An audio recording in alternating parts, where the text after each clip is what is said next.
ఋతు గ్రంథం 1:21 అంటుంది, సర్వశక్తుడు నన్ను బాధపరిచెను, సర్వశక్తుడు నన్ను బాధపరిచెను అంటూ ఉంది.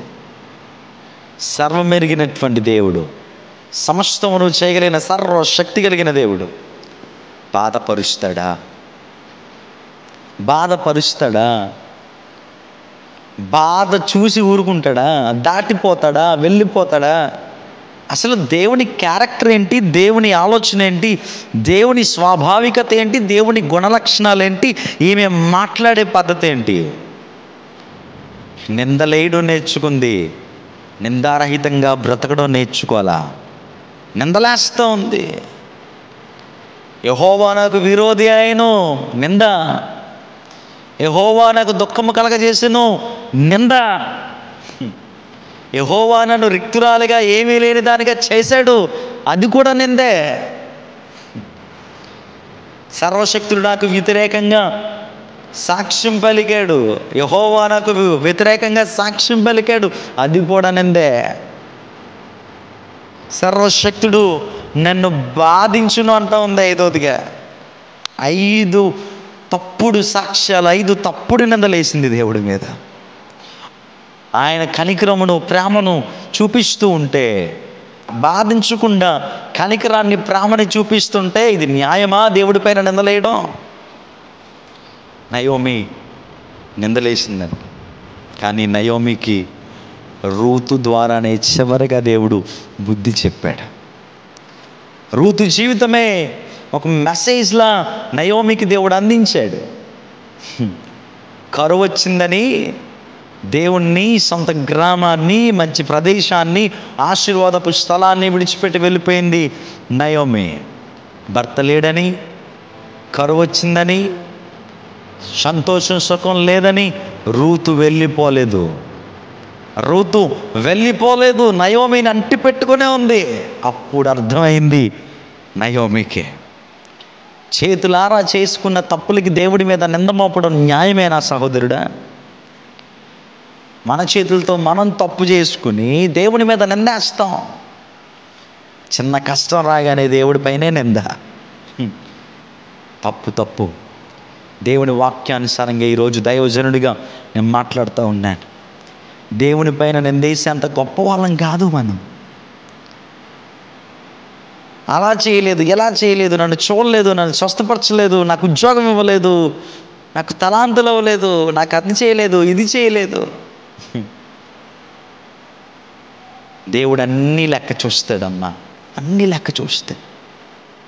మన కష్టం చూస్తాడు, మన విధేయత చూస్తాడు, మన ప్రేమ చూస్తాడు, మన ఆప్యాయత చూస్తాడు. దేనికైనా ఎప్పుడు ఏమి ఇవ్వాలో బాగుగా ఎరిగిన దేవుడు. నిరీక్షించి ఆయన పరీక్షలో నిరీక్షించి నెగ్గలేక నిందలు మోపుతున్నావా దేవుడి మీద? చేతులారా చేసుకొని నిందలు మోపుతావా? న్యాయమేనా? నా సంఘమా, దేవుని బిడ్డలారా, నిందలు మోపొద్దు. దేవుని పైన నింద మోపొద్దు, సంఘం పైన నింద మోపొద్దు, సావుకుడి పైన నింద మోపొద్దు. దైవజనుడు దేవుని పరిచర్య కొరకు పరుగులాడుతూ ఉండగా రాలేదనో, చేయలేదనో, వెళ్ళలేదనో, ఉండలేదనో నింద మోపొద్దు.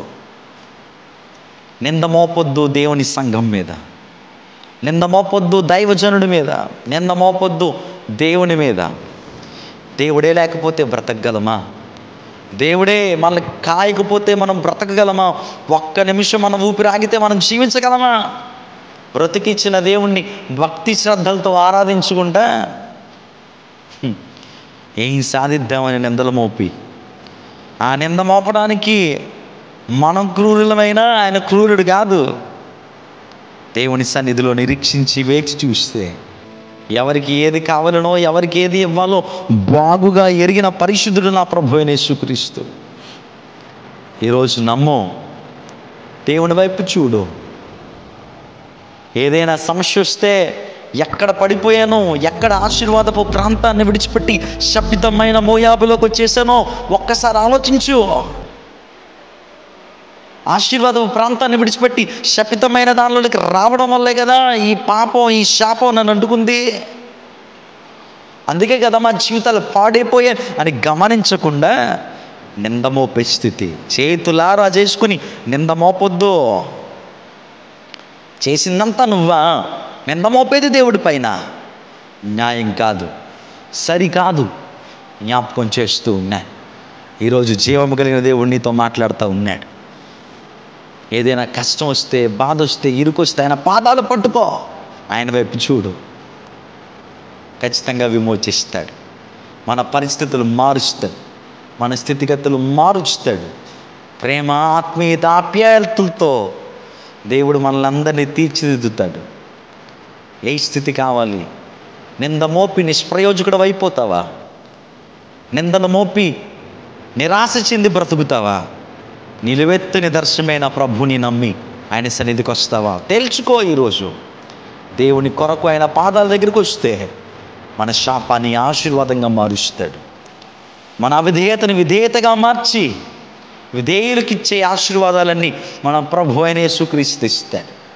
నయోమిలా నిందమోపక యేసు పాదాలు పట్టుకునే రూతులా ఉంటే, నిందమోపే నయోమికి కూడా కళ్ళు తెరిపించి దేవుడు అద్భుతాలు చేసినట్లుగా నీ జీవితంలో దేవుడు అద్భుతాలు చేస్తాడు.